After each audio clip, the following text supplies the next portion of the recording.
திமுக 1967 இருந்து இது வரையிலும் 2025 வரையும் ஏதோ ஒரு வகையில தொடர்ந்து மத்தியிலும் சரி மாநிலத்திலும் சரி ஆட்சியிலே இருந்திருக்கிறாங்க. எத்தனை திட்டங்களுக்கு நீங்க மகாத்மா காந்தி பேர் வச்சீங்க தமிழ்நாட்டில்? ஈவேரா, அண்ணாதுரை, கருணாநிதி இந்த பேர் தான் நீங்க வச்சீங்க. மகாத்மா காந்தி நீங்க என்னைக்காவது ஞாபகம் வச்சிருந்தீங்களா? இல்லையே. அப்புறம் இன்னைக்கு திடீர்னு உங்களுக்கு என்ன மகாத்மா காந்தியை பத்தி பேசுறீங்க?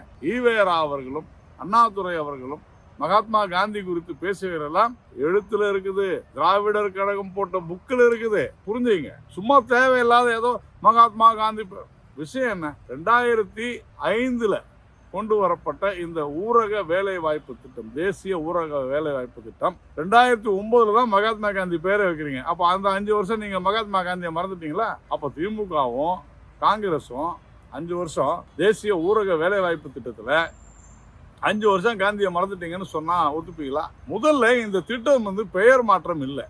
திட்டமே முழுமையாக ஒரு புதிய திட்டமே செயல்படுத்தப்படுகிறது என்பதை புரிந்து கொள்ள வேண்டும். அதனாலதான் இந்த திட்டத்துக்கான ஒரு சட்டம் வருது.